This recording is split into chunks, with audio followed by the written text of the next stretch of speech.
guys! Welcome back again to my channel, and this is Annie, and ngayon ang gagawin ko is tuturuan ko kayo kung paano magkaroon ng kilay goals. Yun, syempre kilay is life. Hindi ka pwedeng umawra o gumora nang wala kang kilay, di ba? Yun, ako talaga nagtatagal talaga ako sa pag-aayos, lalo na sa kilay. Start na tayo, guys. 3, 2, 1. Nagawin ko para, ayan, kita nyo naman aura na yung face ko, pero yung kilay ko hindi pa. Nag-ayos na ako para kilay na lang ang ilalagay ko. So, I use this one, Anastacia. Maganda siya kasi kasama na siya. Unang step, ginagawa ko na lightning dito. Dito muna, gagawa muna tayo ng linya.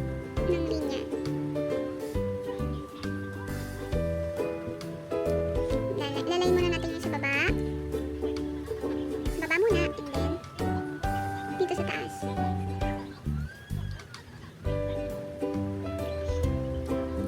Yan. Di, syempre may light na dyan. May line. Ngayon naman, start dito. Lalagyan na natin. I-fill out na natin yung loob. I-fill out na natin siya hanggang dito.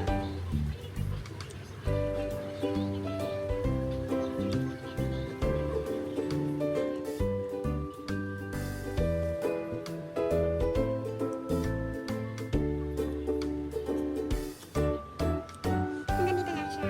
Tapos, dito, yung sa dulo, mag-brush lang natin siya.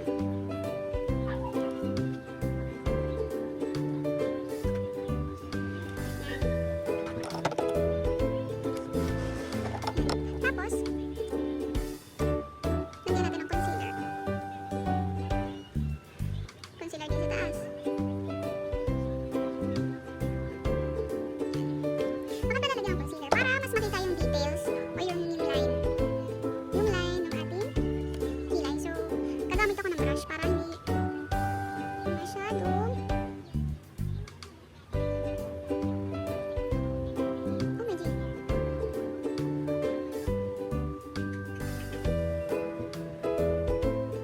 Pwede natin siyang i-retoke natin.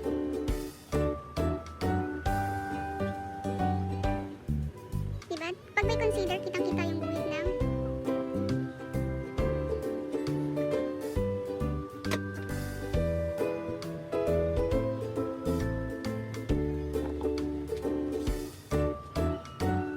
diba? Pag nagkikilay sa mga babae, nako, ang nagpapatagal talaga ay ang pagkikilay, Diyos ko.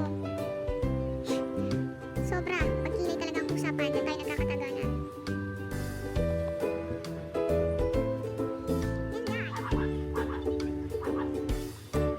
Yan ang kilay ko. Ay, ba pala?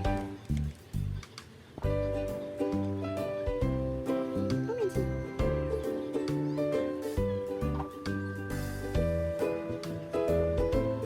Yan. Diba?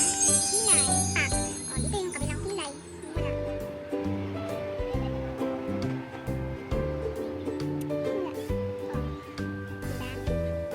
Diba?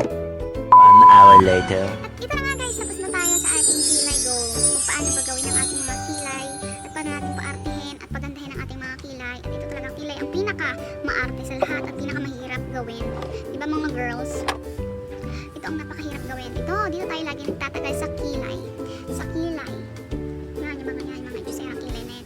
And doon kayo mag-alala, sa description box ilalagay ko yung kung paano gawin. And sana nagustuhan niyo yung video ko and may natutunan kayo sa aking kaek-ekan ngayong araw na ito.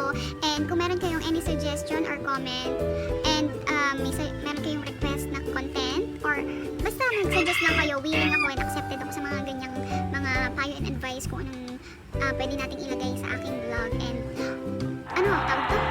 Just lagay nyo lang sa comment box and approve yan sa akin, kay Ate Annie. Alright, so I hope nagustuhan nyo ang video na to, and see you on my next video. And please don't forget to please subscribe to my channel, and please like if you like my videos, and please click the button for the bell button for any notification para lagi updated sa aking mga video at mga kaartihan at mga kalokohan at kaek-ekan. Yawn, and magandang hapon, magandang araw sa inyong tanan.